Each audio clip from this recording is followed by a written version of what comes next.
Kembali di Kompas Siang, Saudara. Wakil Presiden Republik Indonesia ke-10 dan ke-12 Yusuf Kala menjadi saksi bagi terdakwa kasus dugaan korupsi pengadaan gas alam cair, yakni mantan Direktur Utama PT Pertamina Karen Agustiawan yang digelar di Pengadilan Tipikor, Jakarta.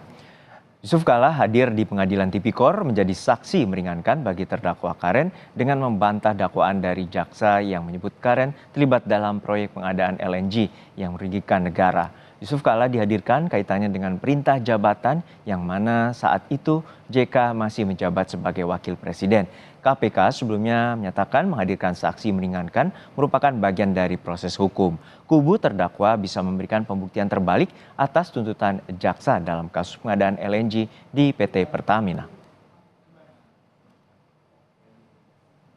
Sebelumnya mantan Dirut Pertamina Karen Agustiawan didakwa merugikan negara sebesar 113,84 juta dolar Amerika Serikat atau setara 1,77 triliun rupiah terkait dugaan korupsi pengadaan LNG di Pertamina tahun 2011 hingga 2014. Karen diduga memberikan persetujuan pengembangan bisnis gas pada beberapa kilang LNG potensial di Amerika Serikat tanpa pedoman pengadaan yang jelas. Ia hanya memberikan izin prinsip tanpa dasar justifikasi, analisis teknis dan ekonomi, serta analisis risiko. Mas Bang, kena teman sendiri. Sudah ada rekan kami Tifal Solesa yang saat ini berada di Pengadilan Tipikor yang memantau sidang dugaan korupsi pembelian gas alam cair atau LNG yang mendakwa mantan Dirut Pertamina Karen Agustiawan. Tifal, hingga saat ini apa saja penjelasan yang telah diberikan oleh JK saat pembelian gas alam cair atau LNG oleh Pertamina yang diduga dikorupsi? Soal proses pembelian itu JK di muka sidang dalam proses persidangan lanjutan kasus dugaan korupsi pembelian gas alam cair atau LNG yang didakwakan terhadap mantan Direktur Utama Pertamina Persero Karen Agustiawan ini mengaku tidak mengetahui soal proses itu. Secara detailnya pembeliannya seperti apa, prosedurnya bagaimana. Namun yang bisa dipastikan di sini bahwa untuk aspek kebijakan energi yang diambil oleh pemerintah saat ia menjabat sebagai Wakil Presiden Republik Indonesia di saat Karen ini menjabat sebagai Direktur Utama PT Pertamina Persero, ini sudah dikeluarkan dalam dua bentuk peraturan, yakni dalam bentuk peraturan Presiden dan juga instruksi Presiden yang pada hakikatnya tidak memberikan batasan kepada PT Pertamina Persero untuk melakukan pembelian sejumlah pembelian gas alam cair, terutama spesifiknya begitu LNG liquefied natural gas untuk kebutuhan nasional, tidak terbatas pada pembelian di dalam negeri, tapi juga Pertamina diberikan kelonggaran atau keleluasan untuk memenuhi stok gas alam cair ini dari luar negeri. Itu hal yang ditegaskan oleh JK dalam proses sidang hari ini. Saat tadi ditanya oleh penasihat hukum Karen Agustiawan, Luhut Pangaribuan, ia menjelaskan soal proses dari terbentuknya dua peraturan itu tadi, peraturan Presiden dan juga instruksi Presiden tentang kebijakan energi nasional, yang pada hakikatnya ini didasarkan pada kondisi krisis energi yang dialami Indonesia waktu itu di tahun 2005, sehingga kemudian diberikanlah atau dikeluarkanlah peraturan Presiden saat itu dan juga instruksi Presiden agar seluruh lembaga-lembaga terkait ini bisa melakukan pembelian untuk menambah stok energi di dalam negeri. Itu spesifiknya yang diterangkan oleh JK saat ditanya oleh Luhut Pangaribuan tadi di bagian awal proses persidangan. Hal lainnya juga yang menarik dicermati di sini adalah faktor-faktor apa atau indikator apa yang dijadikan dasar untuk penetapan harga beli dari energi ataupun juga spesifik dari LNG ini sendiri, termasuk salah satu faktor yang dijelaskan oleh JK tadi adalah aspek geopolitik. Ia mencontohkan untuk kondisi sekarang saat geopolitik Rusia dan Ukraina ini masih memanas, ini berhubungan langsung juga dengan harga gas alam cair yang naik 2 kali lipatnya. Lebih lengkap ini saya coba ajak Anda untuk menyimak keterangan dari Yusuf Kala yang bersaksi dalam sidang hari ini.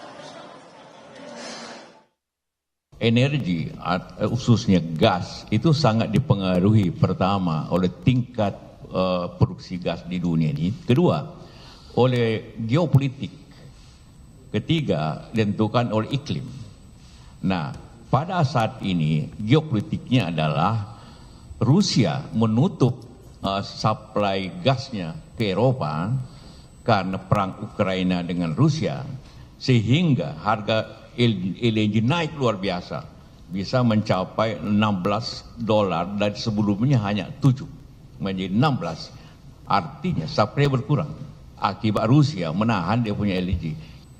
Kalau harga kontrak sekarang yang katakanlah 12 atau 14 dewasa ini, harga spotnya bisa 30. Boleh saja Anda peroleh, tapi harganya 2 kali lipat. Nah, itu pasti merugikan. Kalau misalnya dia beli dari spot misalnya ya, jadi dulu kilangnya sudah jadi, proyek-proyeknya sudah jadi, nanti bila dibeli di spot, di pasar spot gitu. Artinya kalau itu yang dilakukan malah kerugiannya akan lebih besar. Betul nggak begitu? Oh ya, karena harga spot itu hanya dibeli kalau keadaan darurat. Kalau keadaan normal, tidak ada orang mau beli. Karena itulah maka semua kontrak LNG di dunia ini jangka panjang. Semua. Sama dengan yang beli LNG kita di Papua itu Cina. Itu kontraknya 30-40 tahun juga. Yang membeli gas kita di Luwu, di Sulawesi Tengah, Jepang, itu juga kontraknya kurang lebih 30 tahun. Saya pernah meminta agar itu di dalam negeri, tidak bisa karena sudah kontrak jangka panjang, kita bisa didenda 2 kali lipat. Ketua Majelis Hakim Waryono kepada JK juga menanyakan atau menegaskan lagi apakah ada pembatasan pembelian dari gas alam cair ini yang dipatok oleh pemerintah kepada PT Pertamina Persero sehubungan dengan upaya menambah kebutuhan energi nasional itu. JK tadi sempat menegaskan bahwa tidak ada pembatasan itu.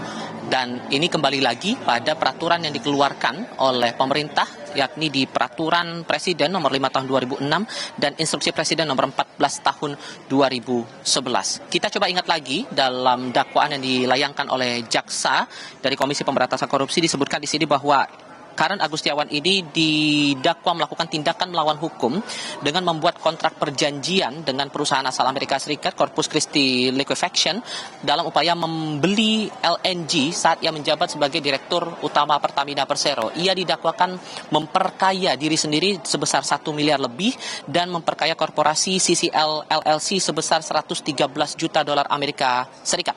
Itu yang didakwakan oleh jaksa dari Komisi Pemberantasan Korupsi. Sementara dari pihak terdakwa, Karen menegaskan sebelumnya bahkan saat proses atau pengusutan kasus ini masih di ranah KPK bahwa seluruh aksi korporasi yang dilakukan oleh Karen saat menjabat sebagai Direktur Utama kala itu tidak berdasarkan pada aksi pribadi, melainkan ini sudah mendapatkan keputusan ataupun juga keputusan secara kolektif kolegial di jajaran direksi PT Pertamina Persero dan sudah dibawa ke dalam rapat umum pemegang saham atau RUPS dan disebutkan juga bahwa tidak ada langkah-langkah yang melawan hukum dilakukan saat upaya pembelian LNG atau gas alam cair ini dilakukan saat ia menjabat sebagai Direktur Utama PT Pertamina Persero.